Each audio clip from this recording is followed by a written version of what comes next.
welcome to another edition of the Sports War. And we are back. We got the full crew in the house. That is what it's all about. The Yankees, out of any team in the league, are the best equipped to handle a blow like this. I think there is a higher power at play here. He's due law of averages. That dude is the ultimate scrub. It's trash. Yeah. Every person you have in there is fucking trash. Next game, you're going to see a big performance. You can see it in the end of the game, and I'm just totally stoked and excited for this. And we are back. Another edition of the Sports Pour here on a Wednesday. Barnes and Tony once again. What's going on, brother? Not much, dude. Excited to be here. Happy Wednesday, dude. Players today. Pumped for that. Let's go, dude.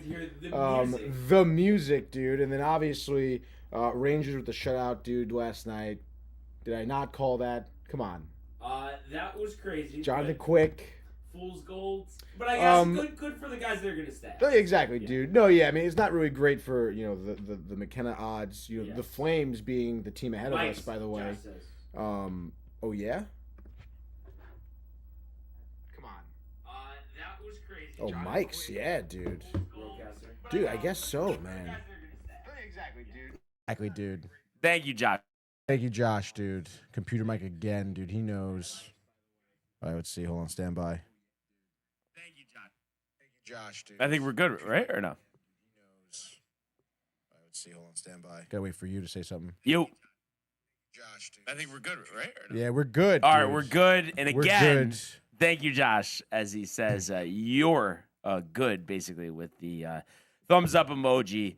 But yeah, there's just a lot going on right now between football and baseball, the golf, the hockey, and Selection Sunday getting closer and closer as well. Big East tournament getting underway today. So it's definitely just a full day of sports. And before we get into everything, I would say let's start with the comments. Michael Butka, I guess, is back, huh? Michael Buckner is back, dude. He's been back in full force, too.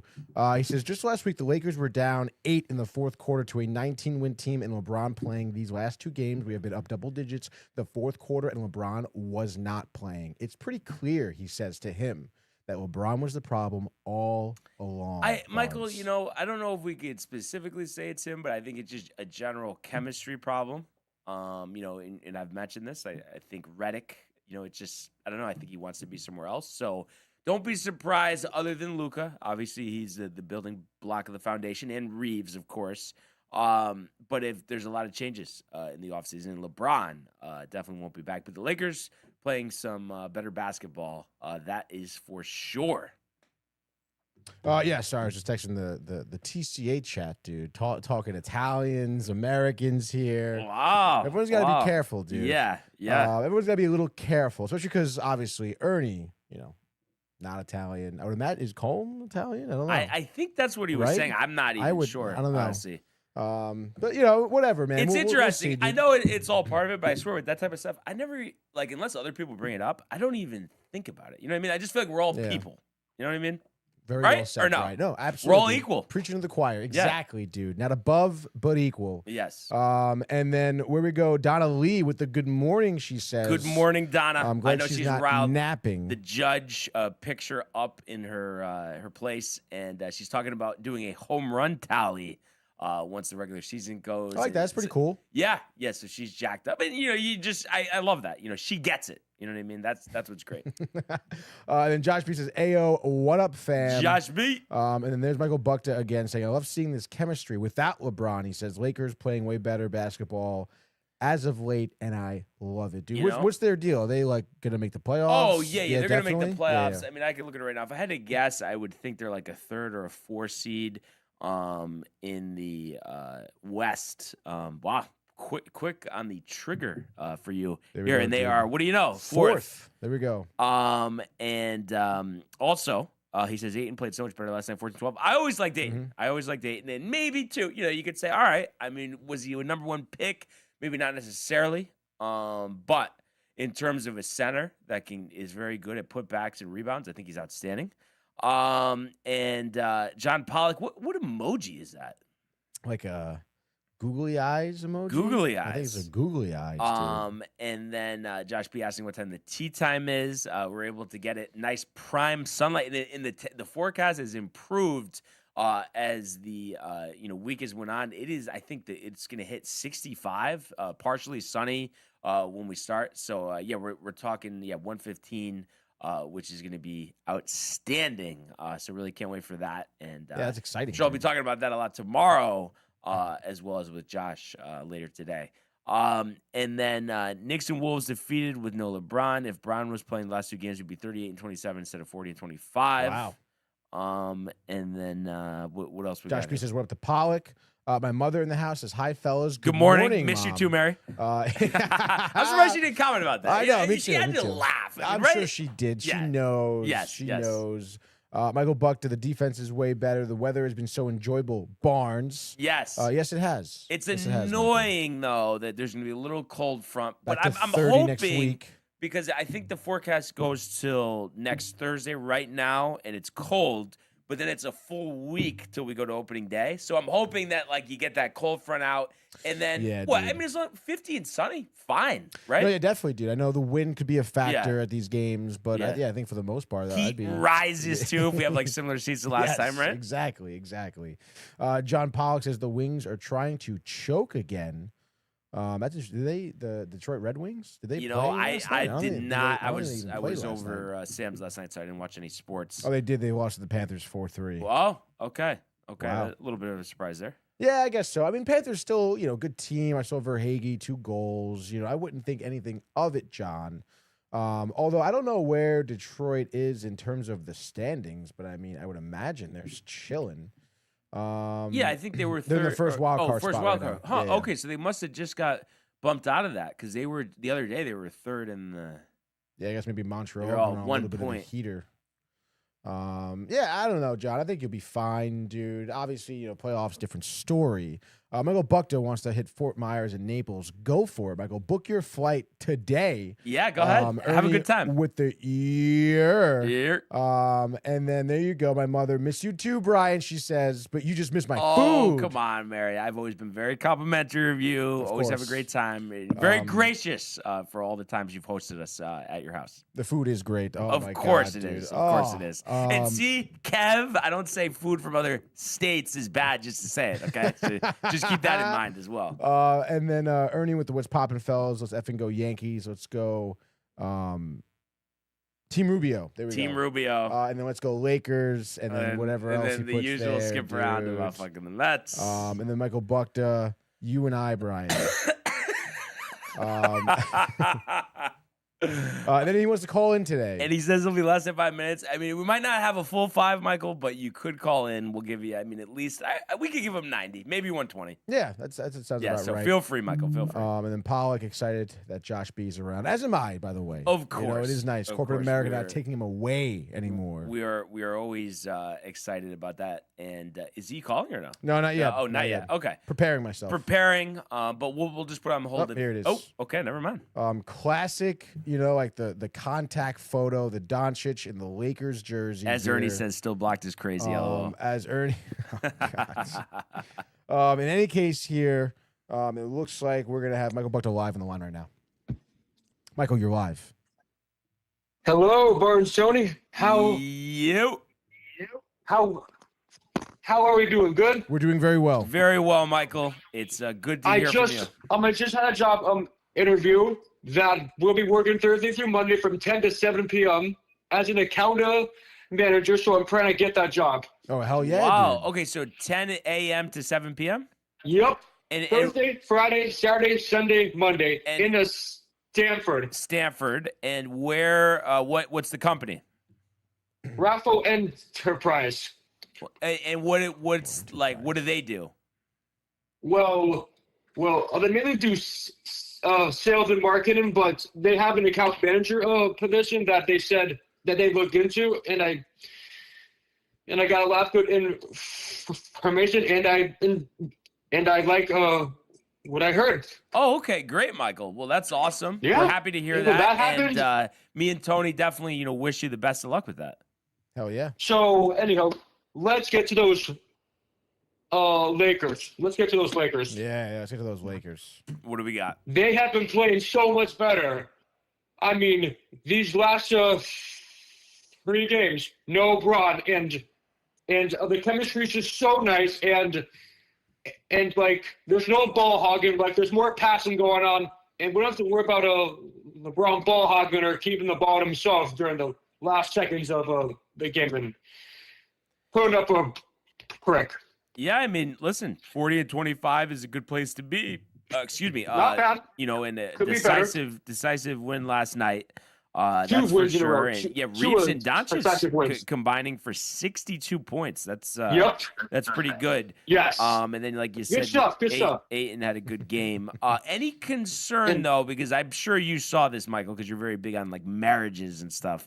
But Luka, I know the what you're gonna say. ex-fiance, That is a dramatic situation. any That's a concern for you dramatic there? situation. It's dramatic. But any concern that gets in the way? What is the situation?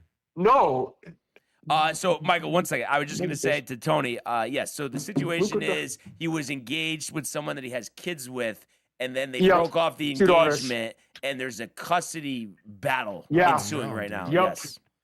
That's kind of Yeah, sad. and- Very dramatic. Yeah. Yes. And he just dropped a triple-double despite all the shit. Yeah. So He you just dropped them. so you hope that just goes For the away, kids. but you gotta It will. you gotta be careful with this stuff. He's trying to earn that custody, dude. Yes. Triple You- doubles, Really hard for your him. honor. Really hard for him. So we'll have to see what happens. But yeah, I mean they're in a good place, Michael. So we'll see what happens Yeah, I once mean- the playoffs roll around. He's probably gonna have to pay some Yeah. alimony or And, something, dude. I wonder I how that gotta works be if they're honest. never married. I gotta be honest with you guys about something.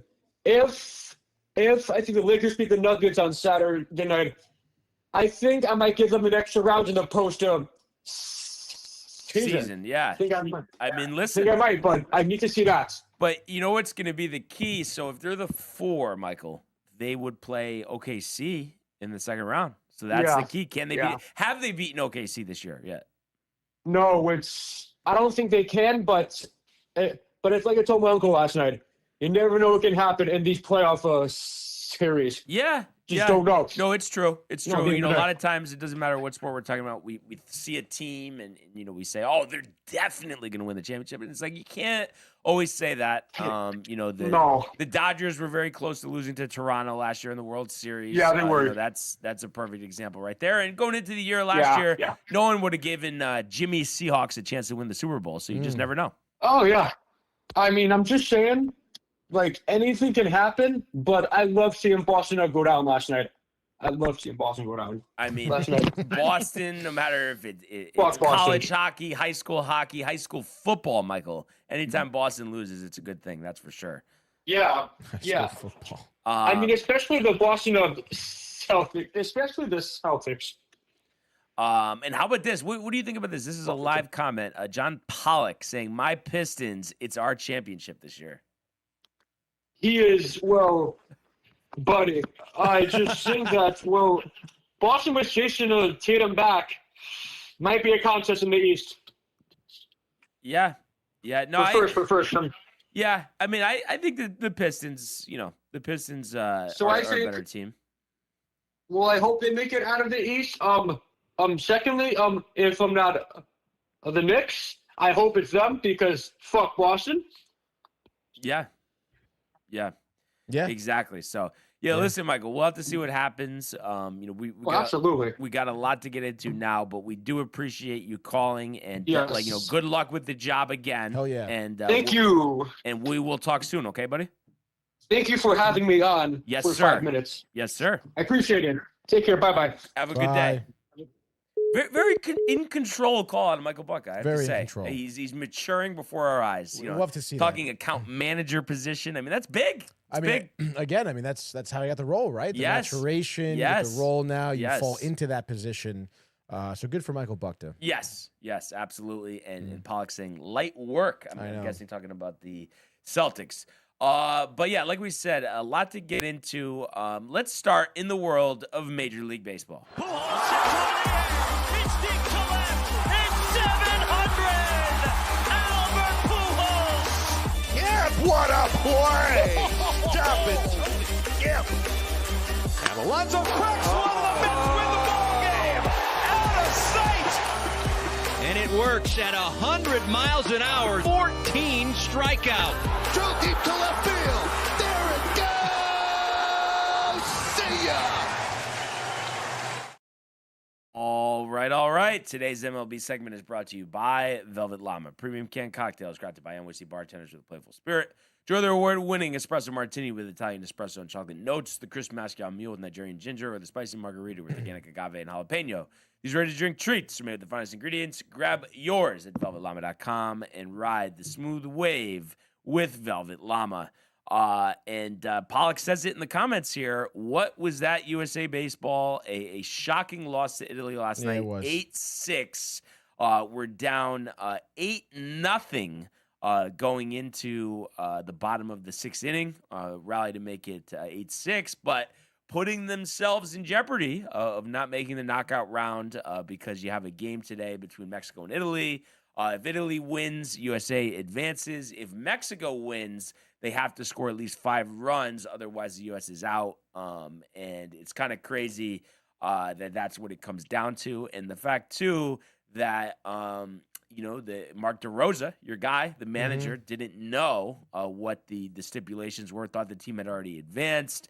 So you have the Chiefs and the Brandons of the world, kind of freaking out right now, in terms of if the U.S. gets by. But, yeah, it's crazy that it comes down to that tiebreaker.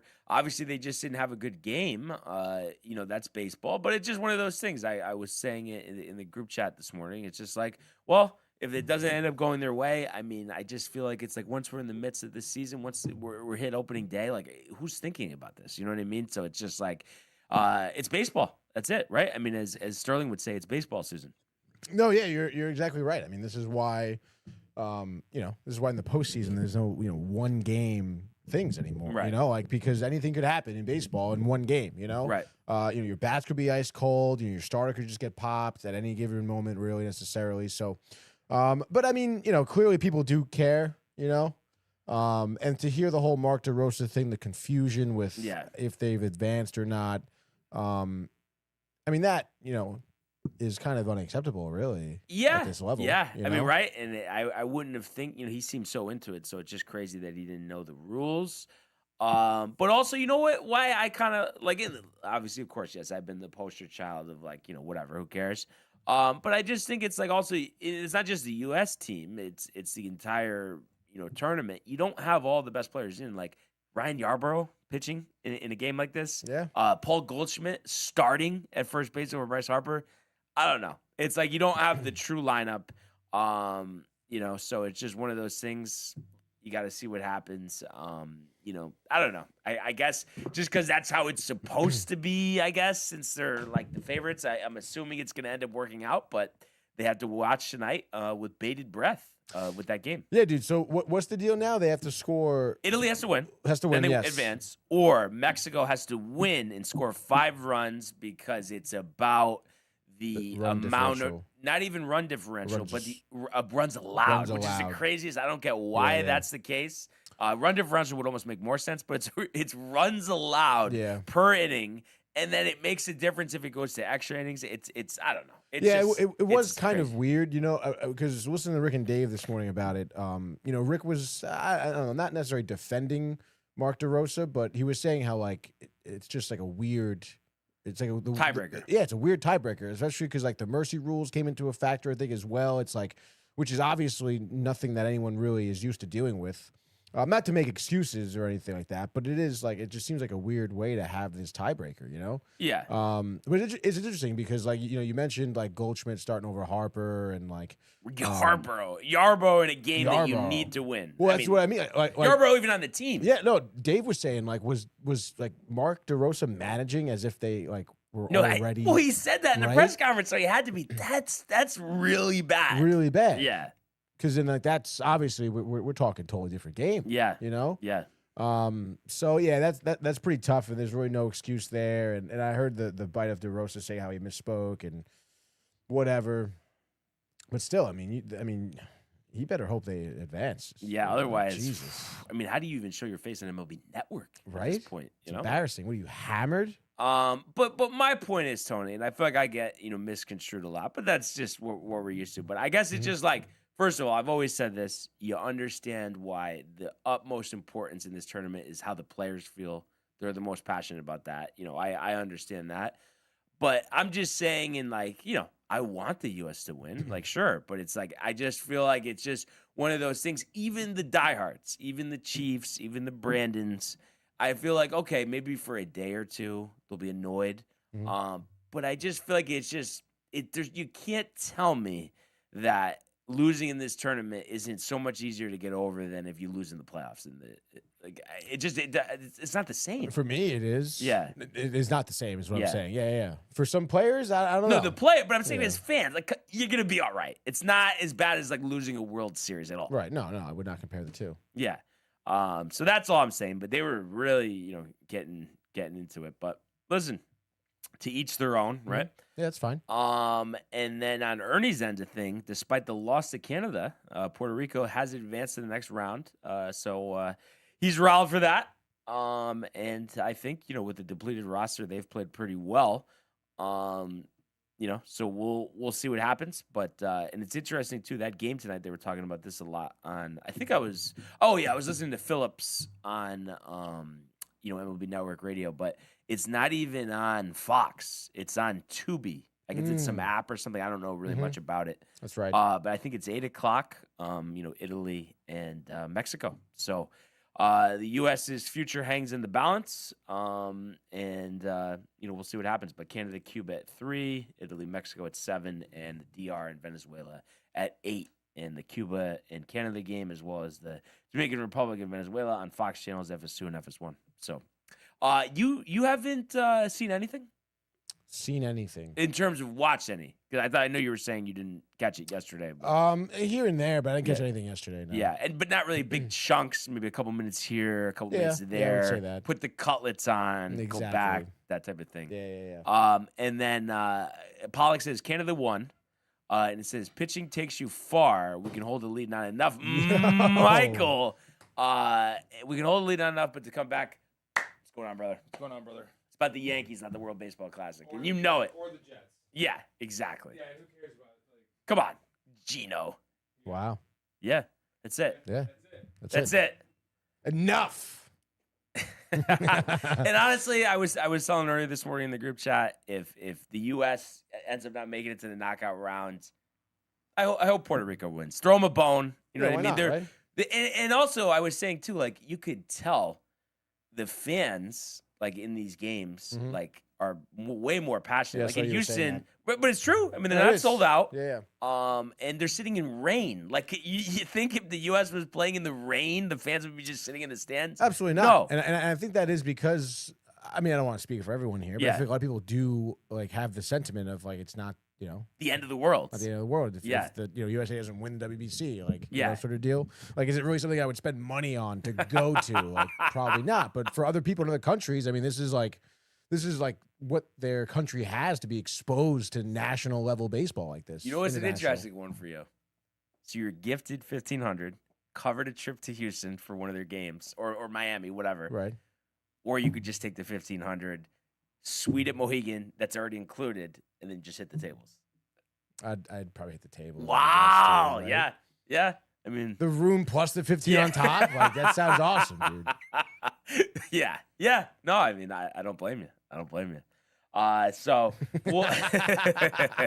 we'll see what happens. And then in the world of real baseball, in terms of spring training, Major League Baseball, yesterday in Clearwater, the Yankees win 4-2, so bouncing back from that loss against Pittsburgh the other night. And good to see, despite Jones anyway being demoted to the minor league camp and playing in a road spring training game. He homers, Dominguez homers. Dominguez was 2 for 3 with 2 runs scored and an RBI. I believe he had a stolen base as well. So besides that, You had a decent outing from Luis Gil. His velocity's been up, but just has to kind of, I feel like, work on his command. Didn't have any walks yesterday, but just in terms of, locating his pitches. But 3 1/3, 4 hits, 2 runs, 1 earned, no walks, 4 strikeouts, and a home run allowed. Tim Hill, as always, getting the job done with 2 2/3 scoreless innings. Hedrick has had a nice spring. He picked up the win here, struck out 1, allowed 2 hits in an inning. And Paul Blackburn, Tony, going 4 innings for a save. There we go. It's crazy that he's going to be on the team, but, before the season starts or, when the season starts, everybody has a clean slate. He's not going to last long. I don't think so either. But I'm just saying, if he does, great. Maybe we could flip him, That would be nice. Yeah, no, exactly. Team needing, starting pitching, something like that. Yeah, of course. And then John says, what real baseball? And I was just joking, but I just meant like Major League Baseball, not an exhibition tournament.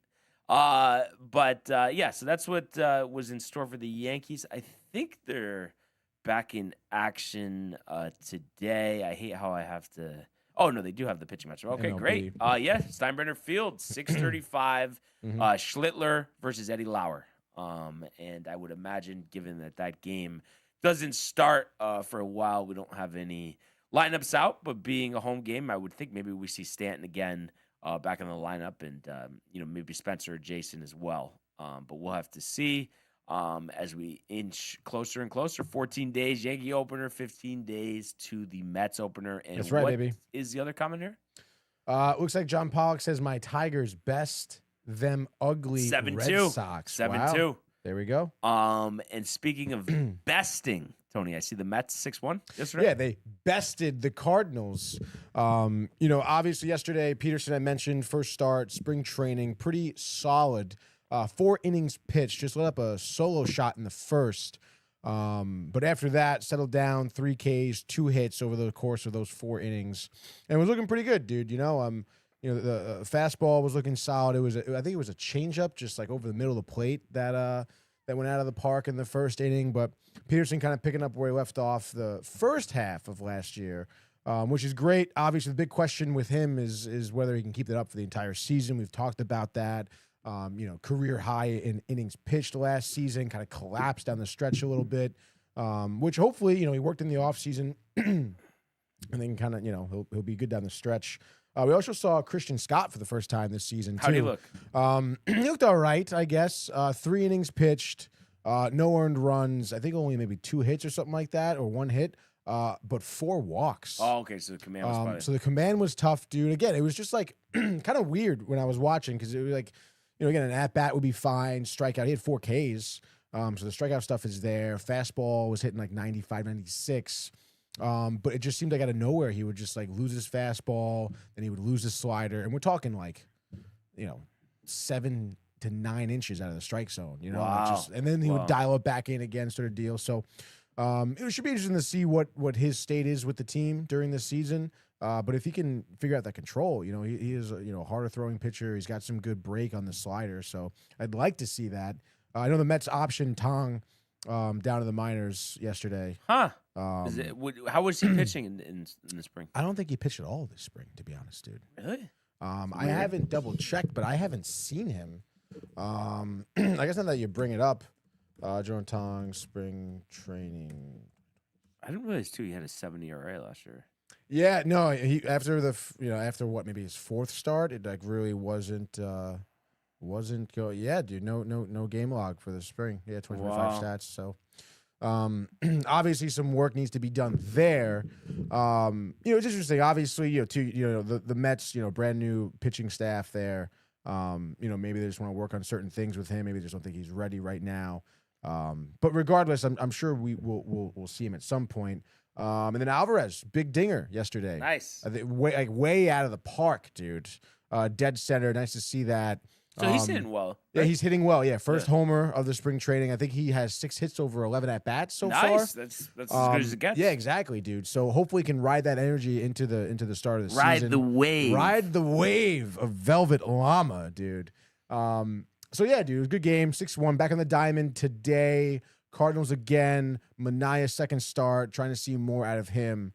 But I feel like to me, Manaea's position in the rotation is kind of up in the air. You think they would pitch him in the bullpen?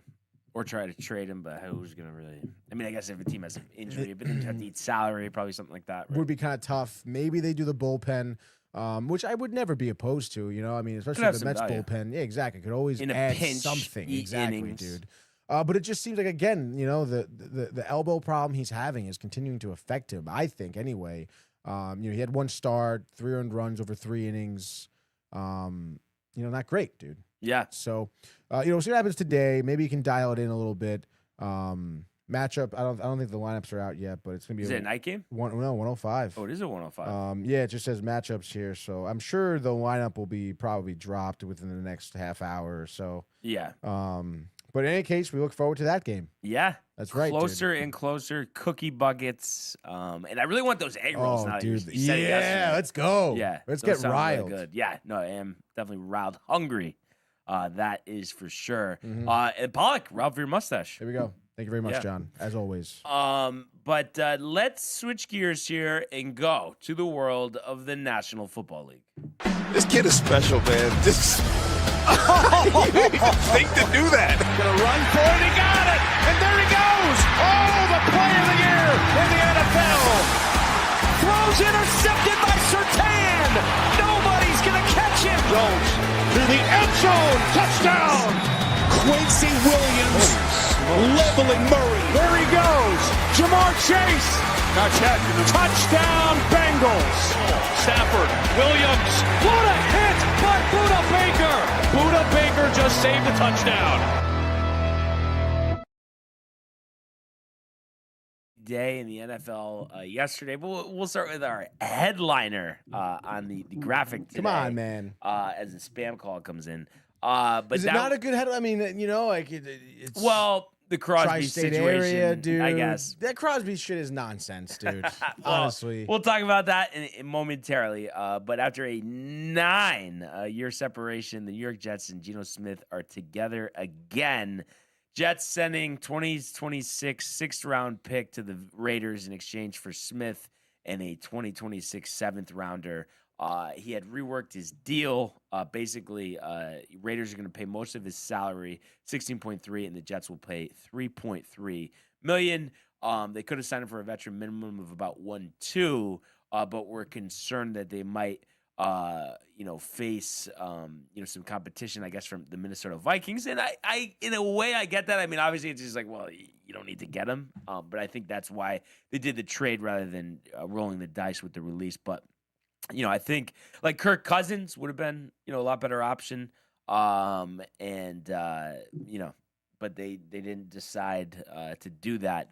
Obviously didn't look great with the Raiders last year, getting benched and being the quarterback of a 2-win team. I think it was 2 wins anyway. So 19 touchdowns, 17 interceptions, good for a 34.1 quarterback rating. Is now 35 years old. What do you think about Geno returning to the Jets? Well, it's funny because you were saying it yesterday. I mean, it's like if you're trying to lose and tank, Great. I mean, that's the guy to get. He worked for the Raiders last year. It did work for the Raiders last year, and that's, Rick and Dave were talking about that as well, which I don't know. I mean, again, given the state of affairs over there for the Jets, I mean, is that really a terrible thing, you know? Right. Because, I mean, like, in reality, like, what move could you have been making that really would benefit like the future of your team? Like, well, you're not future. Like I said with Cousins, just that would Again. be more competitive. But even with but Cousins, it's like, what are you gonna have? 6 wins? Yeah, and that's just for the draft. And again, I know like the players don't play like that, but that's why Right. you could structure your rosters so Like the that. quarterback position is So it the seems like most a important. smart move, I guess If you thinking look at about it the that way. future. Yeah. But I mean, do you think any chance that Geno is like Geno in Seattle? No, I don't think so. Because I mean, he's got to have like some fire under his ass back with the Jets. Yeah, I'm sure he does. And the jaw. Raiders didn't help him out. And I guess we will have to see, too, how the Jets fill out the roster. I mean, obviously, skill-wise, you have Mason Taylor and Garrett Wilson and I guess Breece Hall. But what else do you have? What other weapons do you have? Who's on the line is a big question. So, I would just say because it's the Jets, because it's Geno, because of how he played last year, I would expect nothing. But I guess we'll see. I mean, right? I mean, I'm expecting him to just possibly be even worse than last year. Yeah, I guess that is what I'm expecting, or just as worse. Yeah. As bad. Anything from Jay yesterday about this? No, I have not heard anything from Jay. Probably for a reason, right? Yeah, I would imagine he's not excited at all about that. Yeah. But it should be interesting to see, how he approaches, maybe week 1 of the NFL season. Maybe he has some like positivity, which he typically does every year, Yeah. First few weeks, positive. But I think, honestly, especially Geno starting, maybe they draft like a quarterback instead. I don't know. I could see this being the time where he's downtrodden, and understandably so. Yeah, understandably so. So we'll have to see. Ernie's saying not so much, Tony. More could be used. Yeah, I guess for the title, he says homer move. It's just Staten Island mentality, which is kind of crazy. He's coming after Staten Island. Yeah. Obviously, it is a homer move. That's what I thought about. I was like, this, that's the area. That's our local feel, if you will, Ernie. But you know what, dude? Maybe next time you have your Pete podcast, maybe I'll tune in and see what the title looks like, and maybe I'll say a few words. Okay. So, and obviously the big news last night, that was that the Ravens backed out of a deal that would have sent 2 firsts to the Raiders for Max Crosby, and then the rumors, or I don't know if it's official, league sources said medical concerns and trades are contingent on players passing physicals and aren't official. So the new league starts today at 4. But that was definitely surprising. And surprising too. He says, "I don't like your tone, Tony Pony." Wow, dude. Well, listen, you come after Staten Island. I'm coming out with the claws here. All right, dude. Yeah. Like that's it. Yeah. And cross the line. No, I always say too. It's like sometimes people get tight, like you say certain something, but it's like in response to what they said. So it's like, well, if you don't want to hear what I have to say, don't say what you said before. I don't know what you want me to tell you. Don't start none, won't be none. Yes, Brian. Exactly. So yeah, I guess. What do you think about this? It's medicals. They pivot because they signed Hendrickson this morning from Cincinnati. Obviously, he didn't have a good year last year, but was one of the top sack guys in the league. Before that, he's getting older, but then it just costs them money. They don't give up the picks. Crosby way better, but then you have your draft picks. So I could see it potentially working out better for the Ravens that they have those draft picks and that they have Trey Hendrickson. But I think who it really screws over is the Raiders, because I think the leverage is gone. Mm-hmm. And I think I heard that they're going to now try to just play him, get him healthy and play him, which might be a good idea, because I think the value now might be like, a first and a third, or 2 seconds with a conditional 1, something like that. So I think if the value's down and you were counting on those 2 firsts, you don't get them. I think you're better off having an all-pro rather than taking for pennies on a dollar. Yeah, no, you're definitely right in terms of the Raiders' perspective. I don't know. You think any other team's going to go after him and maybe make an offer or something like that? Or there were murmurs at Dallas. Right, yeah, I had heard that too. But I think it's just like in their perspective, if they, if they're not going to get 2 firsts, how are they going to get excited about the compensation if it's weakened? I feel like it's going to be too tempting, as long as the organization and him are on the same page to just keep him. Yeah, no, very true. Which again, based on the trade to the Ravens, they were probably not on the same page with keeping him. Yeah. But I don't know, man. Do you think the Raiders would turn around and be like, "Hey, it's not actually worth it to keep him"? No. No? No, I just think it's not worth it to not get the production. Plus, he could be on the team to start the season. Yeah. From trade deadline time, he's performing well. Then they could get their money. So I think they're going to be patient here. It's tough. I know they were talking torn meniscus, maybe some like cartilage residue, scar tissue, but ready, stuff. Ahead of schedule according to the doctor. So I don't think there's any concern on their part anyway. Obviously, the Ravens did. Yeah. So it is kind of weird, very fishy stuff. But Carlos Correa, you don't usually, exactly. You don't usually see that. But like I had said, the Ravens going with Hendrickson 4 for 112. And was this actually? I want to see this. So he only had 4 sacks last year. Could be worth up to $120 million with incentives. I thought it was something. A high price. I thought it was saying like it was a record deal, but it's not. But anyway. $60 million guaranteed. So that's a lot of money. Mm-hmm. And Hendrickson at this point is 31. Later this season, he'll turn 32. Only 4 sacks last year in 7 games. But I guess you if you go 8 sacks in 14 games. So, I mean, it was a solid pace, but wasn't the 36 sacks that he had combined the previous 2 years.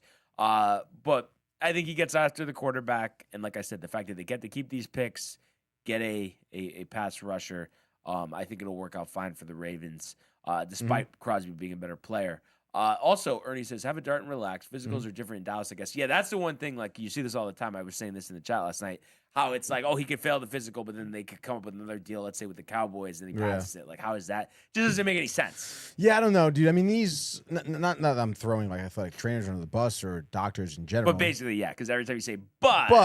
Well, I just feel like you see it so often, especially with sports teams where, physicians will fudge the numbers or they'll overlook certain things or just different opinions. Yeah, exactly. So, which, it's kind of crazy when you think about how this is supposed to be a science. But any case, it does seem like that's, obviously the case with different organizations. So I guess that makes sense, especially if you think about how certain, training staffs or medical staffs run their organizations. You think of how, a lot of controversy with Tua and the concussions. He's still cleared to play.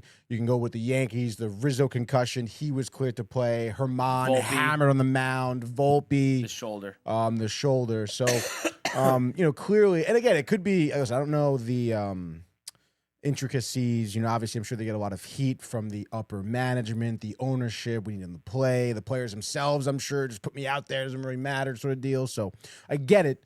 But again, that's why we run into these scenarios now where, now the NFL owners are pissed that this trade didn't go through and shit like that. So, but I guess it's just the state of affairs. You know? And it just feels like, in general, as fans and, players in the league, you just want consistency. And it doesn't seem like with this medical stuff that we always get that. But, it is what it is. So we'll see if any more dominoes drop. Still waiting on Kyler Murray, but the momentum feels like it's going to Minnesota. But we'll see what happens. Interesting for you here. Just overall, you factor in everything: production, wins. If I guess he gets the job, but if let's hypothetically say Murray gets the starting job in Minnesota, who do you think has a better year, him or Geno? That's a good question. I mean, again, I don't have the numbers in front of me, but I would say, based on my knowledge of like their averages, I guess maybe Murray, would have, right? Well, I feel like with O'Connell, too, right? I think he's gonna get. Oh yeah, very true, very true. Yeah, I'm telling you, this has a chance to turn around his career. I'm not counting on it because I know the work ethic stuff and being a shorter passer, but feels like O'Connell is good at putting players in positions to succeed. If you had to give a percentage on him having a good year, 45. Okay. That's pretty high. Yeah. No, Like, I mean, he's number one pick for a reason. And I think Arizona's a dumpster fire. Didn't have good coaches over there. I just think sometimes talent, when it's coached by the right people, you get vastly different results. I'd be curious to hear from him. Maybe we can get him on the line. Yeah. I think he's in a Fortnite tournament right now. So, we'll see what happens. But all right. So if we could go to the world of the National Hockey League. Speed, here he comes! McDavid shoots! Top shelf! He scores! Captain with the overtime winner! That's the middle break! That's a world-class hit right here. Tomsky stepping, rink wide! Made the full split save! Are you kidding me? Turn, side of the net, between the legs, and they score! Filthy! David Pasternak, the silver trophy to the Golden Knights! All right. All of a sudden, the Rangers playing some of their best hockey of the season when the season feels like it's over. It is. As it is, as Tony confirms. But the shutout last night, breaking the tie with Hank for shutouts. Is it NHL history or is it with? Oh yeah, NHL history. History. So big performance out of him. Laffy the hat trick. Can't believe that. Up to 18 goals on the season now. And Perreault with 2 points, 2 assists. which you love to see. Did you catch any of this? Yeah, dude. No. Minus 125. against the Flames, right? I should have bet it, dude. I was gonna but we had to shoot, lost track of time, Right. all of a sudden. But no, I was staring at the game, on the shoot. Again, just looking Twitter highlights, following the game cast, and then we got a little bit of a recap on the radio on the way home, which was nice. But yeah, dude, quick with the shutout. 21 saves, I believe it was. Yeah, 21 saves for the shutout. Obviously, again, Calgary is a very dilapidated team right now. They are the favorite. They have the for the lottery right now. Losing Kadri too at the deadline. That was all their Where offense. did he go again? He went back to Colorado. Oh, he is in Colorado. Yeah, he's back in Colorado, Okay. which is great for them, dude. Like that's so sick. But yeah, dude. I mean, this is what I said. I mean, I was like, I was saying this seems like one of those games. Jonathan Quick puts the team on his back.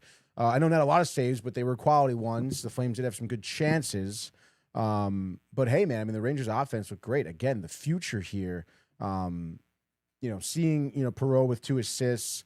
Lafreniere kind of coming out of his shell. Yeah, a little bit. What do you think? Any optimism now? I don't know, dude. Rick and Dave were kind of joking on the show today about here's the number 1 pick type of thing. Well, no, he was saying I guess maybe Panarin was kind of keeping him holding down. him back. Yeah, I did actually hear dude. that. Right. Which is kind of an interesting take. I don't know how much a stock that was really into that statement, but I mean, you can't doubt that his production has been better since then.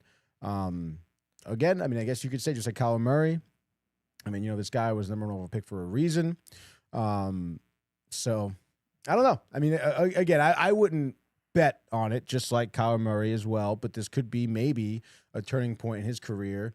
Again, it's just an interesting state of affairs that the Rangers are in, where they still have some veteran players, Mika, Trocheck, if you will. Yeah, of course. Miller, our guy. Yeah. Oh God. But maybe this is a time where some other guys are still coming up, some youth and stuff like that. So maybe it's almost like a resurgence of what the kid line was supposed to mature into. But we'll see what happens, I guess. Again, I wouldn't put much stock into Lafreniere really having a consistent uptick in production.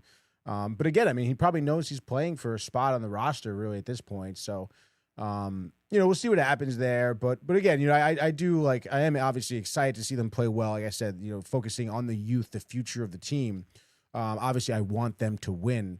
I guess call me Donald Greca, if you will, at this point. But it is kind of funny that they do beat Calgary. If you lost to them, you would have had the better percentage for the number 1 overall pick and stuff like that, which should be a goal of the organization here. But we'll see what happens. I would imagine the Rangers will still go back to some losing ways, at some point before the end of the year. So we'll see. But yeah, dude. I mean, you got to be happy for certain aspects you're seeing. Yeah, happy for Quick. I mean, and you hope that. I mean, you feel good about Perreault, and you just hope that Laffy, this is a sign of things to come. And I think regardless, even if they do win some games, I mean, they're going to win a ton. As Josh B says, Hattie Boom, Batty, Laffy. But they're still going to have top 3 odds, So I think the odds are still going to be there. It's not like it's the football thing where it's it's cemented with the record. So still have a pretty good shot. Hope for the best on that. We'll see. And I don't know about the totals, but I know I think I went 3-0 on the sides last night. What did we get on the picks? Did I botch the totals and go 3-3? No, you went 4-2. Okay, solid. Very solid. But of course, a losing record on the totals again. Yeah. Carolina in the over you hit. Was it Buffalo in the under? I think that went on the over. I'm surprised I had the under. Huh. And then Boston in the over. That went on the under, I believe. Yes. Yeah. Go on the under. Yep. Boston did win though. Sabres obviously continuing to win too, which is crazy. But I went 5-1. Wow. Okay. So tied. We're tied. Wow. We're Getting tied crazy. at 19-17, Brian. Wow. Yeah, no, you have to see it, dude. Things are heating up here. Yeah. No, it's gonna be a shame too. But I guess I do like picking baseball. But I'm saying the hockey picks are good. Always I mean, so we much still got fun. some time left in the season, but I do like the baseball picks. So I guess we'll be okay there either way. Yeah, the Isles winning in OT. There we go, baby. 4-3. Huge. After that, those couple bad games on the West Coast, they've rebounded with a couple in a row here. Barzal, the game winner, his 18th, and even JGP with 15, kind of a resurgent season. He'd been kind of a white elephant, I guess you could say that with the salary. Yeah. And then Horvath is 28 and Calvin Ritchie his 8th, so they are 37, 23, and 5. And I believe, is it the 3rd in the Metropolitan? Who? The Islanders? The Islanders, yeah, yes, 3rd. So they would play the Pittsburgh Penguins, and I think they would win that series, regardless of Crosby back. So we'll have to see. But that was a good win for them. So it was a big slate yesterday, some good games. And then today, unfortunately, we get Cheats, Tony, huh? Oh, wow. Holy shit, dude. I had no idea Neither that it did was I. this light. But then it gives you some opportunity. The college basketball conference tournaments dialed in. Sure. The Italy-Mexico game on Tubi. All right. You know? That's something. Yes, I guess we're just left with one apiece here. Wow. Strike up the music. Another edition of the Frozen Frenzy here on a Wednesday. I lead off, do I not? Yes. Do I lead off? Yes, I think you I do. do lead off. I am going to lead off here. Kind of interesting 2 games here. Caps, Flyers, Canadian Senators. Bless you. Thank you. Honestly, dude, I mean, I feel like I'm pretty confident in both of the teams I would pick to win. Interesting, Montreal is plus 150, actually. Back up Tendy. I guess, right? I guess, yeah. Because what was their deal yesterday? They beat Toronto 3-1. Oh wait, no, but they started Dobbs yesterday. So they'll have Montembeault. Yeah. I guess they're still in the back-to-back, which is, Ottawa, hard-hitting physical team. I get it.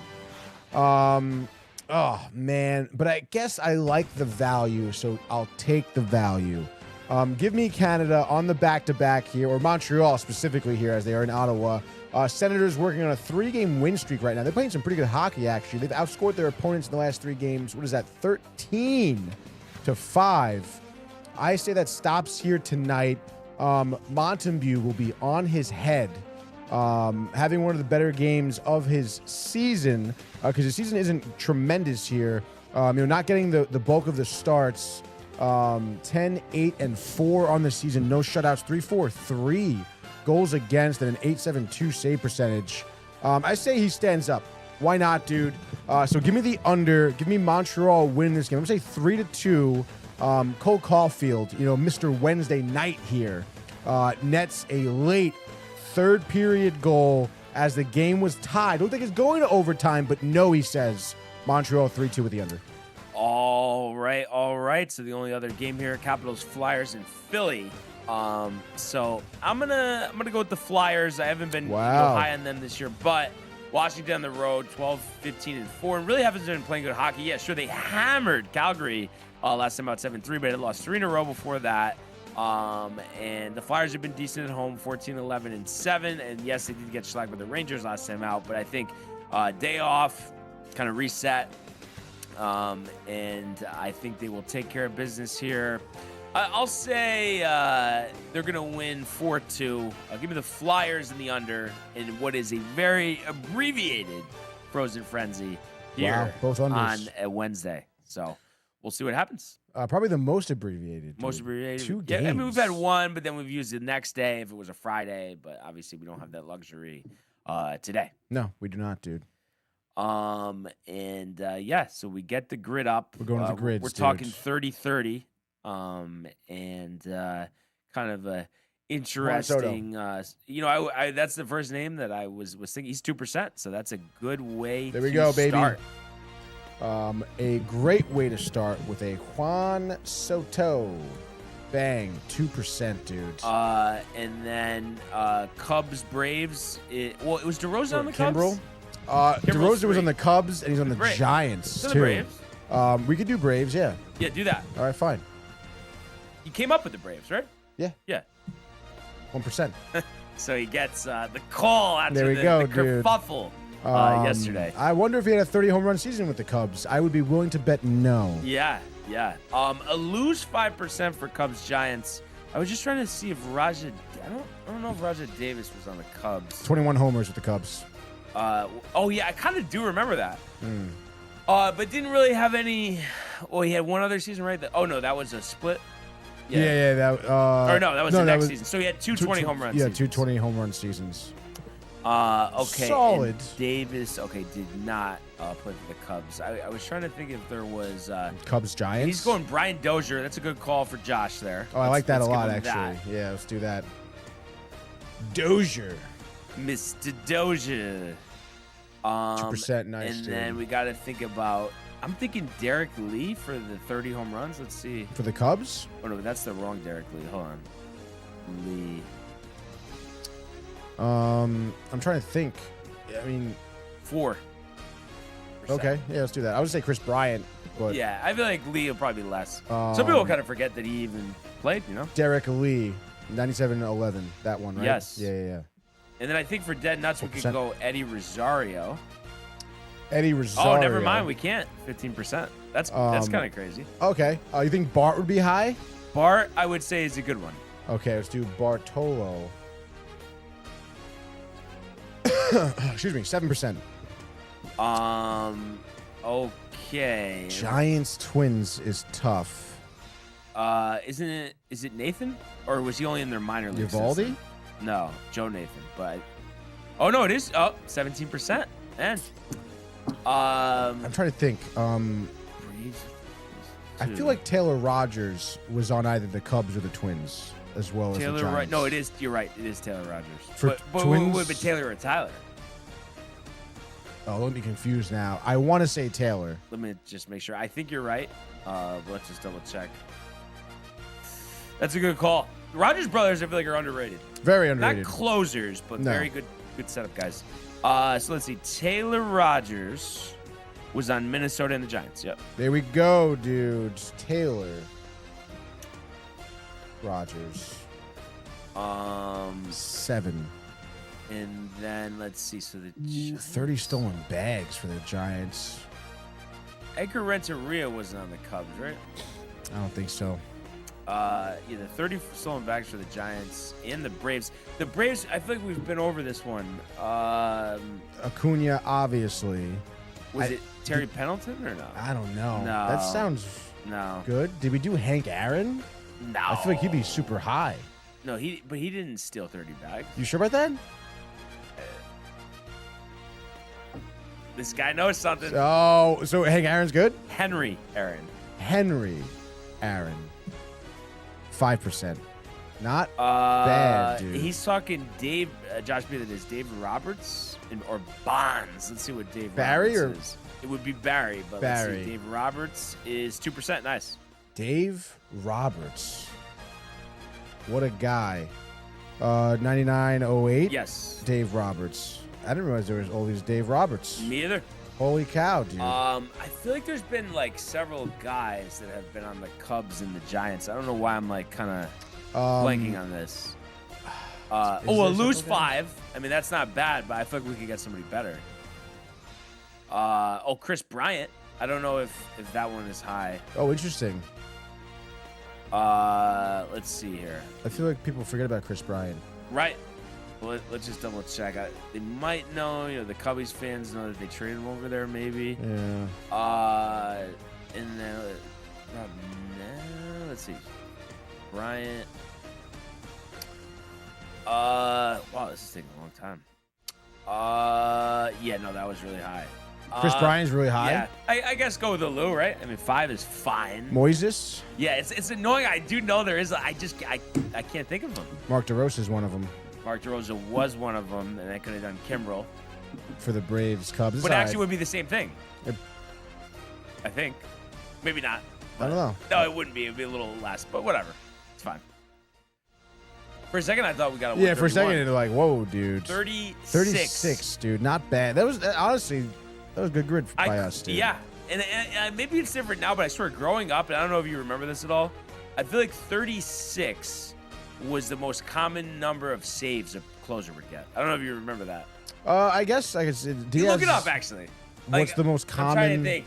Most common number of saves, 30 and up in a single season. Most common number of saves.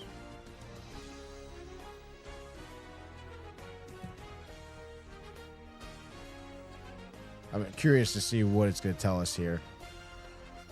High saves, but that's not really giving us The most common high save total for a closer. Yeah. Or maybe how many you could put how many pitchers have recorded exactly 36 saves That's in a the good. season? Yeah. How many?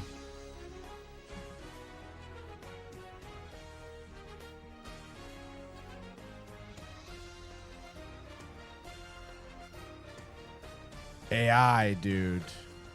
Oh, What? only 8? That's not right. That doesn't sound No, right. that's Because not I'm right. pretty sure Diaz did have 36 in his season. Exactly 36. Yeah. AI is not the future. Get out of Yeah, here. no, it's not, dude. But we'll let that one go by the wayside, and we go to the football grid here.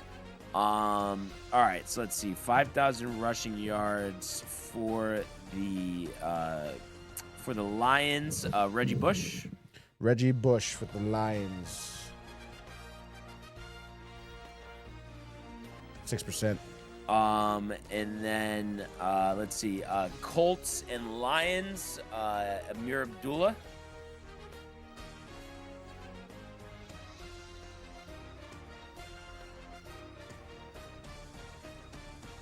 Wait, sorry, it's the Colts Lions, right? Yeah. Thought we almost had a snafu there. Whoa. Were you 6%. kind of thinking maybe or no? I was thinking maybe, but then I was like, nah. And then I want to say for let me just fucking the verification is really annoying. But okay, yeah, I'm just double checking this one thing. So for the 5,000 rushing yard, 5,000 rushing yards for the Reds or for Washington, you could do Alfred Morris. 7%. And then for the Cowboys, you could go with Darren McFadden.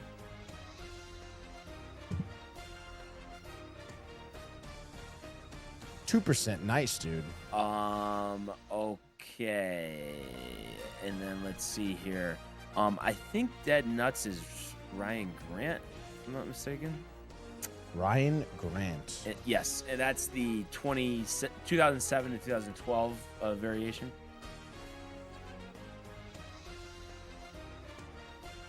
Dead Nuts, 5%. Okay.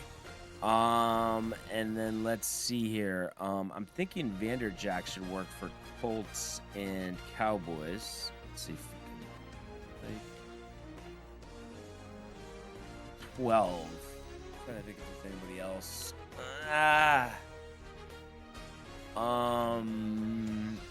Yeah, I think that's fine. Just so Colts and Cowboys, Mike Vanderjack.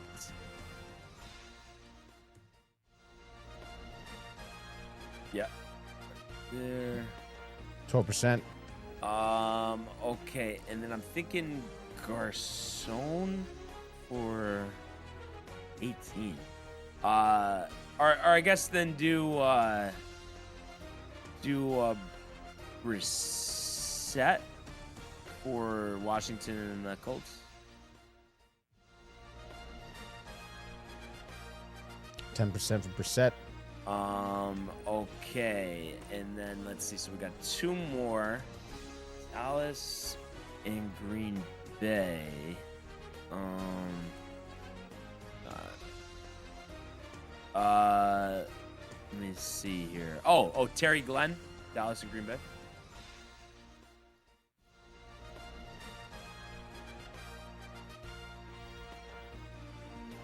%. Nice, dude. And to go with the perfecta here, Green Bay. Let's see, is Jamal Williams too high? 50%, I guess so. Damn. There's more though. There's more. Josh B. Is it Josh B or you can? No. Is that McMahon? Who's that quarterback?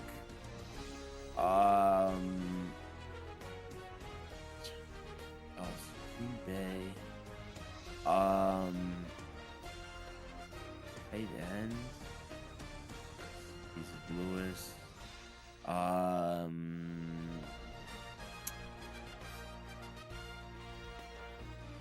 see some.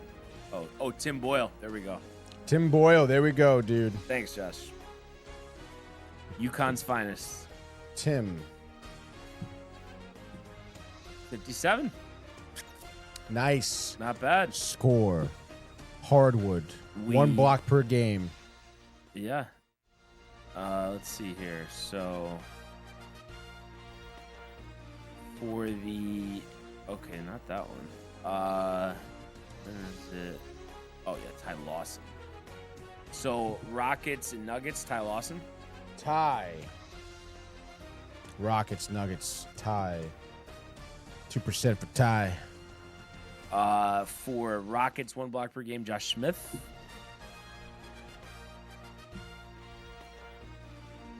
Pretty good there, huh? Oh, damn, dude. The .1. And then right below him, it's Andris. There we go. How do you say that name? Andris Biedrins. But I just figured Biedrins. spelling it. No, yeah, of course, without dude. spelling it. Yeah. From Latvia. From Latvia. That's and crazy. then the 1 block per game on the Pels. You could go with DeMarcus Cousins. 7% for Cousins. Okay. Where do you go to college? Cousins, Kentucky with Cal. Come on. You don't Come remember on, that? Dude. I don't remember You that. no. Come on, me? Definitely Come on. not. Definitely not. Dude. Definitely not me, man. Alrighty then. Let's see. So Hawks Rockets would have been Josh Smith. And then was Hardaway ever on the Warriors? Did not.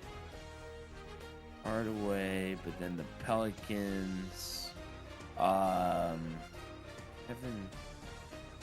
Kevin Herter. Nuggets. Oh, but then was that?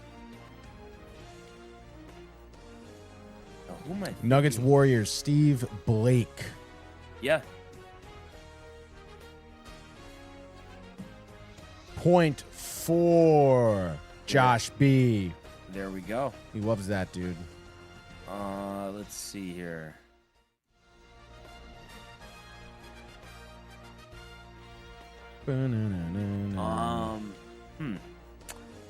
Hawks, Rockets.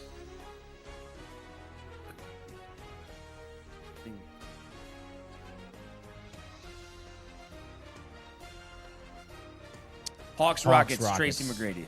T-Mac. 5%. Okay. Let's see. So Monte Morris on the Pelicans. Mike Love. Warriors, Hawks. Yeah, do that Mike one. Dunleavy. Also known as Dead Nuts. Dead nuts, dude. Let's go. 03 to 17. Yes. 0.6. Nice. For Dunleavy, dude. Hold your breath here, ladies and gentlemen. We went to Duke, by the way. You knew Duke, that. Yes. Nickname The Natural. The Natural. Son of Mike. Yeah, he used to Dunleavy. coach the Clips. Like Really? Dunleavy. Yep. Oh, he's from Brooklyn. The father. Yeah. Born in Brooklyn. The father, son of. Hawks Pelicans. Who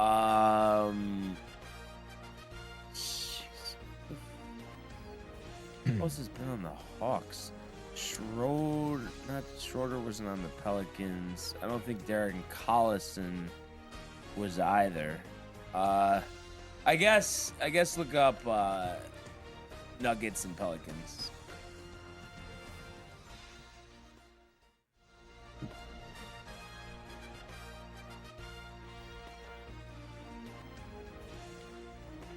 All right, so we got Nuggets, Pelicans, DeMarcus Cousins. I already used DeMarcus Cousins, but hey, it would have been a good one. All right, a couple names I recognize. All right, this is a guy, dude. Went to Miami. I know that because Dave Rothenberg told me that one time. Second round pick. 2018 NBA draft to the Pistons, as I mentioned, out of Miami. What position?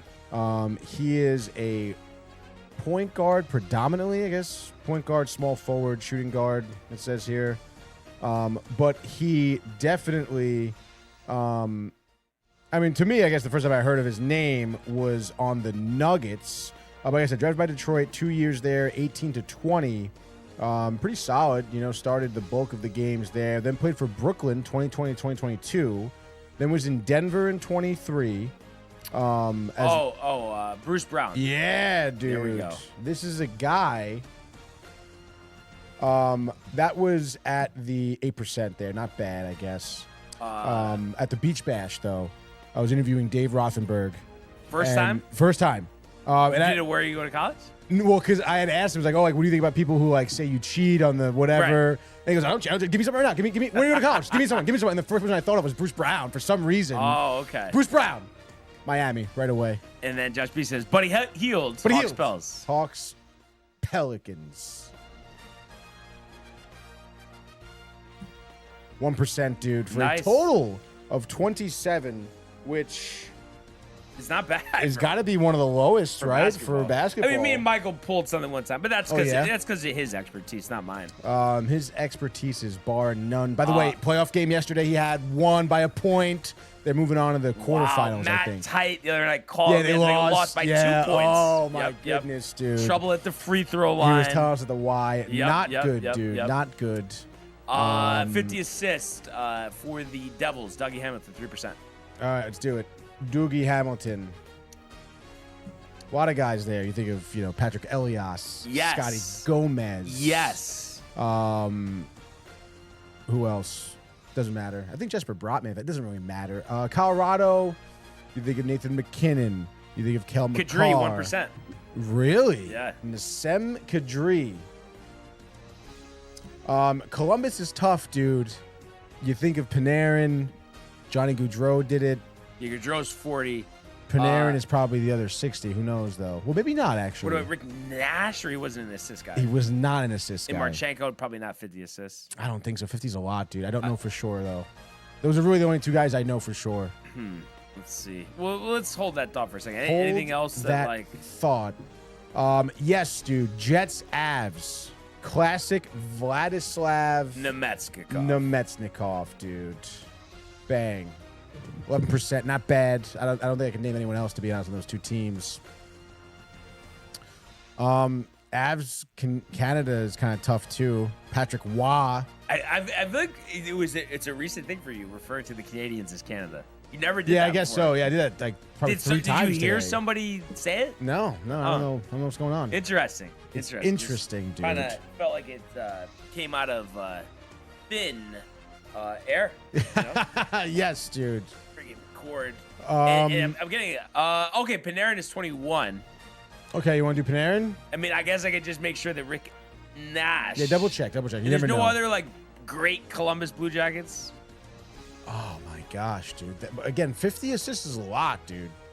I don't know. I don't know. I don't think anyone. Who's your best player right now? Marchenko? Zach Werenski? He doesn't have 50 assists? No. Rick Nash? No. I mean, if you want to look up who else, maybe it's someone that you know of, and we could take a stab at it. But I really don't know. Werenski. Oh, he's a defenseman. I'm trying to think. We could do Kovalchuk for Devils, Canadiens. He may be high though.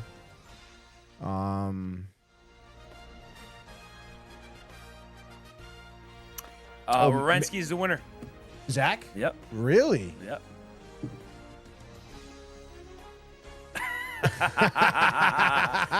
Whatever. He has him right now? No way. He did it years ago. Oh, he did it a couple of years. Wow. Okay.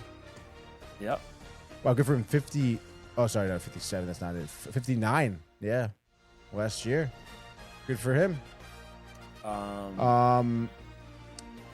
We could do Max Domi for Canadiens. Domi's always a good one. Columbus. Oh, Maxi Domi. I don't want that. Max Domi. There it is. 12%. Not bad.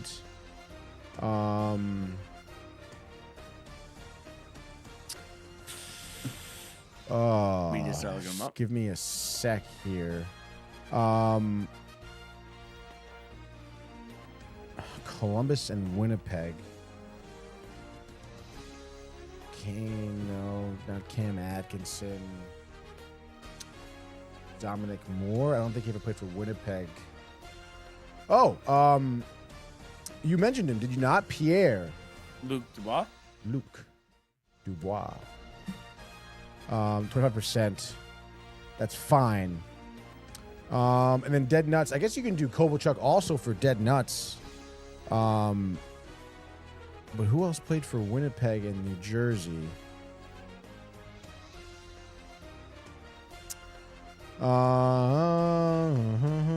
Winnipeg and New Jersey. In New Jersey. It's a short list. Is it a Tyler Toffoli spot? No. Yeah, no Tyler Toffoli? Nope. Shit. Um, Then then Kovalchuk is the guy. Blue Jackets and the Devils. Oh no. Oh, I was talking Jets and the Devils. Jets and the Devils. No, I'm looking up Jets and. Oh no, I did Jackets and the Devils. Ah. Oh, that's not even a. Wow. Okay. Yeah, no, it's not even. No help from Josh B. That's fine. Cujo? I don't think it's a Cujo spot. I don't think he's on the Devils or Winnipeg. He's on Calgary. Let's see. Oh, it is a Kovalchuk spot, and it's Toffoli. Do Toffoli. Yeah, let's do Toffoli. Because then we can do Kovalchuk over here, and then I don't know the last one. Avalanche and who? The Canadiens. Besides Wah. Besides Wah. Maybe there's other goalies. I mean, I guess. The Canada spot? The Canada spot, dude. I mean, both these teams have been through quite a bit of goalies, I guess. Since, obviously Wah out, since Carey Price. But I don't know. I got nothing, dude. Okay. I think the guy I had said that has a French name is in here. I don't know if you remember me saying that. Turgeron? Yeah. Oh, Pierre Turgeron? Well, also, yeah, Pierre Turgeron is one of them. I don't know if you think that's high or not, but. Who's the guy with the French name? Jose Theodore.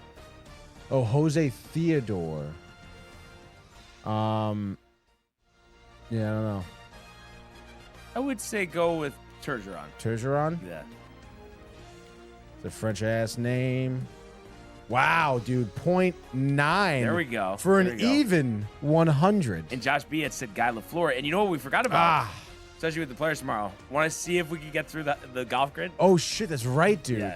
Yeah. What's the website called? Grids. Crossover grids. Crossover grids. Golf.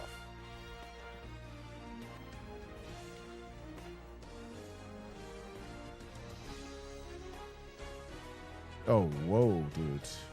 Grid. I gotta pull it up on my end here. So we got Born in the U.S., Rookie of the Year. Born in the U.S., former world number one. Okay, so let's go. Wow, star of the 2023. Former world number one, born in the U.S., David Duval. Dave Duval, maybe? Just put Duval in. Or I guess, he was number one. I don't know. He's not even, being able to be searched. David. No, I don't know. That's insane. That's not. But we'll get another one. That's fine. All right, and then PJ Rookie of the Year. It's crazy he's not there, dude. Did Josh B make this website? Maybe. Okay, started 2020, 30 years old in the PGA Tour Rookie of the Year. I mean, it's a pretty serious blemish. It is.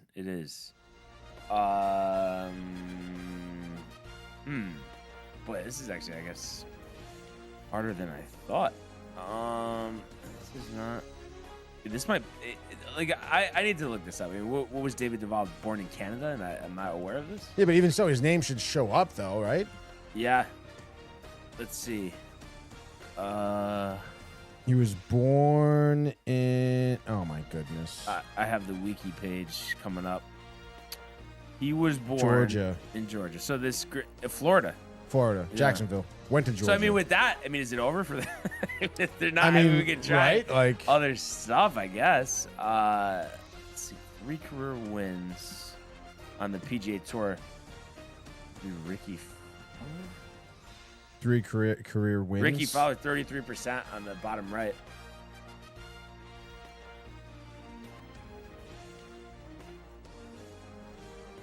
%. All right. But then I'm 30 plus years old as of. You think like Bob McIntyre? You think he's old, right? No, he's not. No, but like Koepka's not coming up. Josh is saying to try a different one. Like a different Opening grid, PGAtour.com. opening grids. PGA, just search, opening grid PGA Tour. Thank you, Josh. Oh wow, PGA Tour has their own. Really? Oh, it's only 4 though, which is interesting. Oh my goodness. I don't know. Average 310 off the tee in 2023. Younger than 30. So that was 3 years ago. I don't know. Nah. I think we're gonna have to find a different, Like right? Bryson or No, but what is? how old? Bryson's. How old is Bryson? He's 30. So 3 years ago he was younger than 30. Right? No, but I don't think that applies to. No, because it says this specifically in 2023. Oh, and Daniel Jones, 2 years, 88 million. Colts. Whoa, good for him. Supposedly he was going for 50 Played million. college He's golf 32. in Oklahoma or Texas. Try Bryson for that. Oh no, but he wasn't on the DP World Tour though. That's the thing. Oh shit, that's right. And then I think Patrick Reed is older. Boy, not good. I don't know what the heck that crossover grid is. Playing first season as a tour member.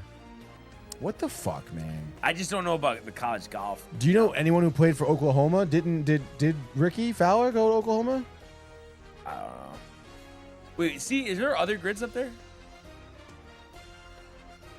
Those? I guess number 9. There we go.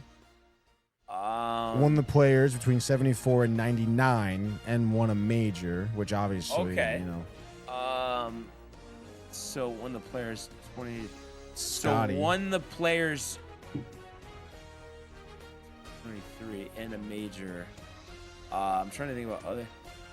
Do Hideki Matsuyama for to the right.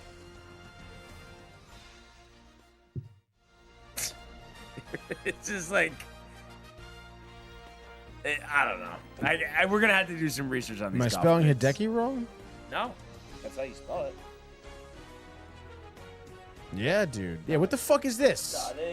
Don't put something out that it's not a good product. And this is garbage. We'll find better grids. But And this is on PGAtour.com. I would love to know like what we're missing here. Wait, just to see, put in like Jack Nicklaus on the left one. Okay, and then when the players Born outside the U.S. outside. I don't know. Nick Faldo? Is it Nick Faldo? They don't even have Nick Faldo up there. What about? Didn't Greg Norman win the players? Did Greg Norman? I mean, it feels like he would have. See if he comes up. That was the one thing he did win, I thought, right? Yeah, 43%. All right. And The then shock. The fucking shock. And then born outside the U.S., winning the players. Try Rory.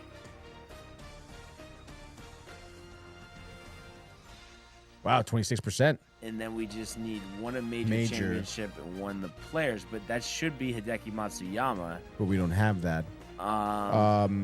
Phil. Yeah, try it.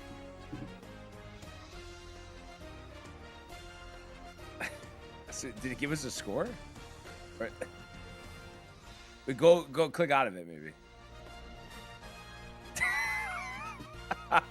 Yeah, it literally doesn't. Bro, they got a.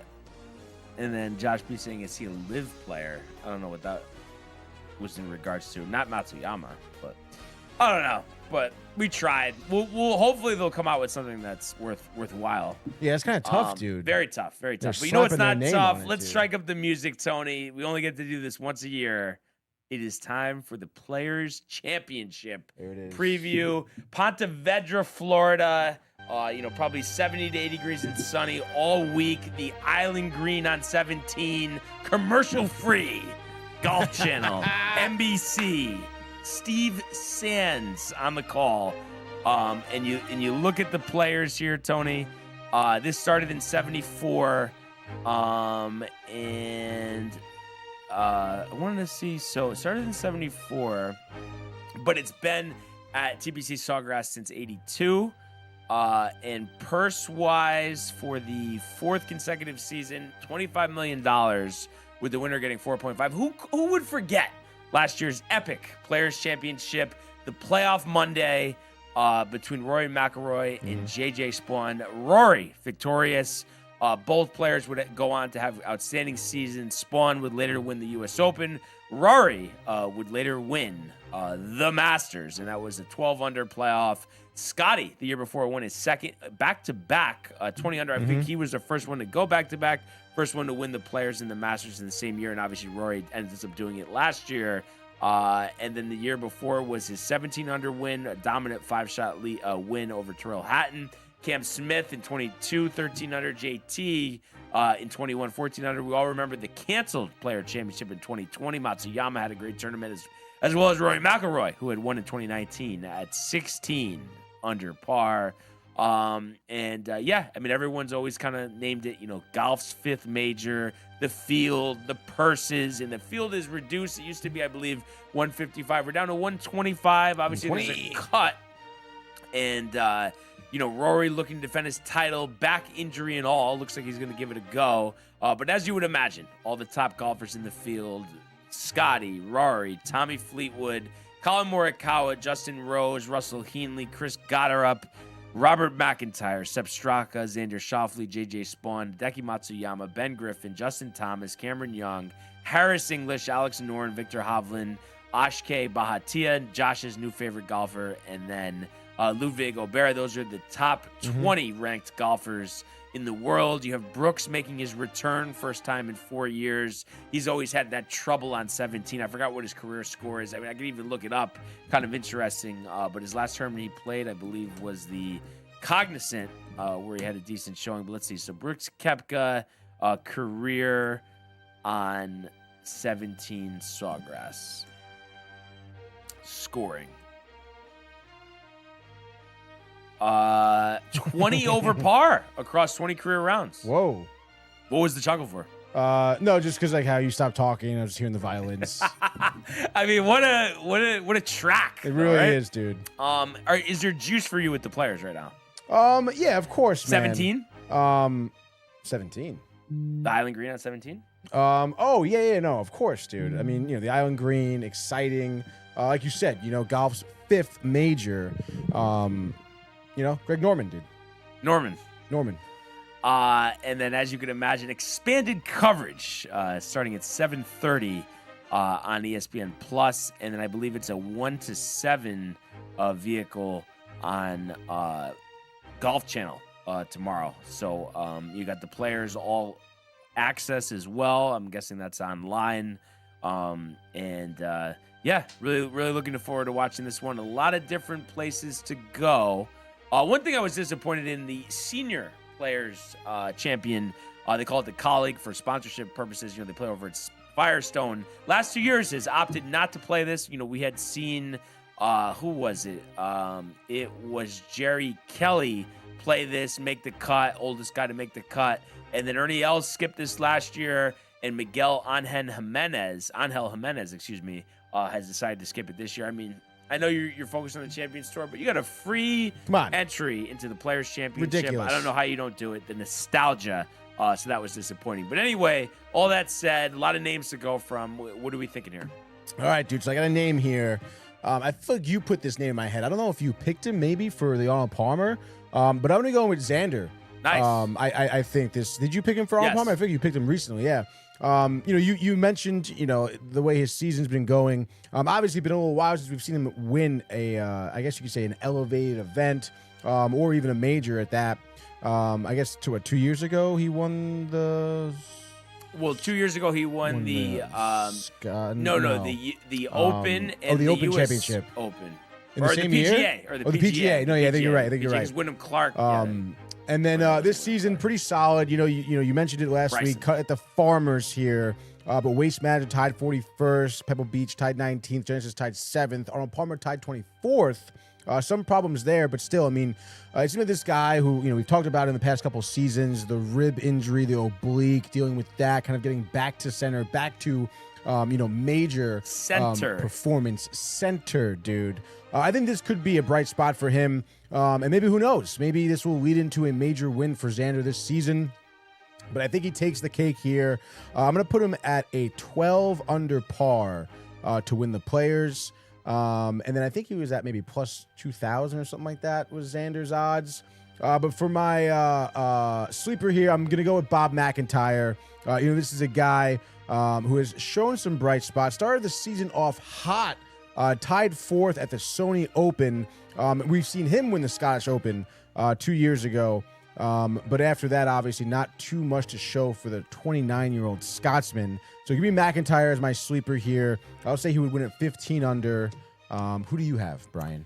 Yeah, I'm going to go with Tommy Fleetwood. He's playing in his 9th Players, and you look at recent play, had a 49th last week at API, but 2 top 10s the previous 2 tournaments, and you look at his career at the Players, he's 7 out of 8 in terms of making cuts at Sawgrass, and has 2 top 10s to show for in 18 and 19. Last couple, 14th last year, 35th, 27th, 22nd. So some higher finishes, but the consistency is there in terms of he is around for the weekend. And I think, after getting that win at Eastlake last year at the Tour Championship, he's due to start rattling off some wins, and I think he does it here. I'm going to say he wins at 13 under par. And for a sleeper, why not? Let's go Mr. 20 over par on 17. Brooks Koepka, what a resounding win. I think you would see Brooks, we've never seen this before, maybe shed some tears on the 18th green. I can see that. If he was able to win this. And I think if he does, I think he goes all out and wins at 18 under par. So Family watching, Jenna. But I think that this is going to be an outstanding tournament, and I can't wait to watch it tomorrow. And we'll obviously have it on while we're doing the show tomorrow. Of course, dude. And so really, other than that, basketball wise, I mentioned you do have the Big East getting underway. Really, all the big conference tournaments are getting underway today. But for Big East, Providence Butler at 4, and all these games on Peacock. Xavier Marquette at 6:30, and Georgetown and DePaul at 9. And obviously, as the week progresses, we get better matchups. ACC play today. Pitt and NC State. That's at 12 on ESPN2. SMU Louisville at 2:30. That's on ESPN. Cal Florida State at 7. That's on ESPNU, and then Wake Forest Clemson. That's at 9:30 on ESPN2. And then you also have 9. The Big 12. And, Who's texting you? No, it was Ash Schefter saying that Jones is going to be ready for the start of the season. That's nice. The Big 12, second round, you got Arizona State, Iowa State, Cincinnati, UCF, BYU, West Virginia. I know AJ Dibanesa had a big game last time. 4.5-point favorites there for BYU. Oklahoma State and TCU. That is at 9:30 on ESPNU. That's the Big 12. And then the Big 10, let's see what we got for the Big 10 here. The Big 10, Maryland, Iowa, that's Peacock at 12. 2:30 on Peacock, USC, Washington, Northwestern Indiana, 6:30 Big 10. Rutgers and Minnesota, 9 o'clock on the Big 10. And then lastly but not least, we have the SEC tournament. Obviously, a lot of eyes on the defending champion, Florida. And they are not playing yet due to the bye, but you have LSU, Kentucky at 12:30. That's SEC Network. All these are SEC Network. Mississippi State and Auburn at 3. Ole Miss, Texas at 7. That's the Chris Beard reunion game. And then you have the 9:30 9 South Carolina and Oklahoma. So a lot of college games Gamecocks. on. It is a shame, though, because everybody knows this, is especially Josh B., even though he was always a North Carolina guy. But there was nothing like the old Big East tournament. It used to be 5 days long.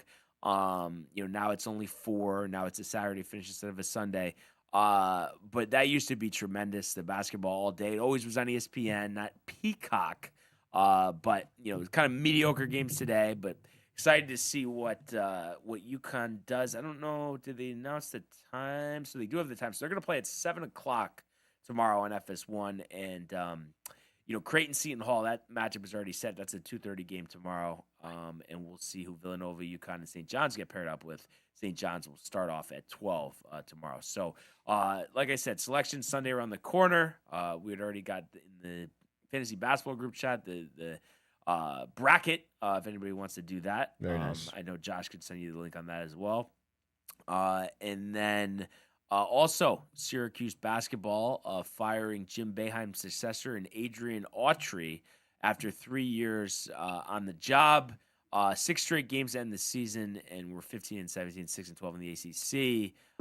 He was promoted, for Boeheim, and just didn't get the job done. So we'll see if somebody can come in. There's talks of Jerry McNamara, who started Syracuse, won a national championship with Carmelo Anthony way back. He's coaching at Siena, just qualified for the NCAA tournament. So we'll see if they go within their Syracuse roots.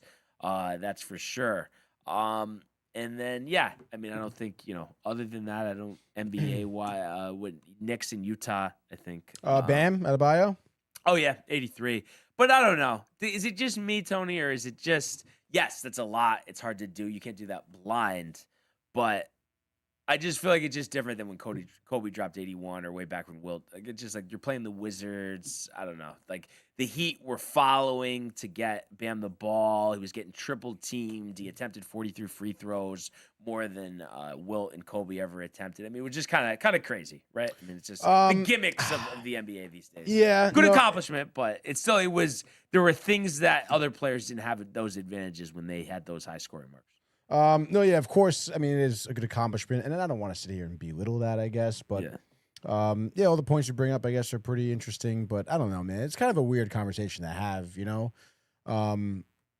like I don't know, how do you compare those performances, really? Yeah. But I mean, it works for him, right? I mean, he can say that forever. Dude. Yeah, it's fucking sick. I just can't. I'm sure Dog probably saying the same thing. People were like upset that he broke the, it's like, how you gonna get upset at that, dude? Yeah, I don't know. Records are meant to be broken, right? Yeah, dude. And then Josh says 43 free throw attempts is wild, and I think he made 36 of them. That is wild. That is like obscene. So that was really that. And like I said, Knicks in Utah at 9. So, exciting time here. We'll find out the USA's fate tonight with that WBC game. Excited for the players tomorrow.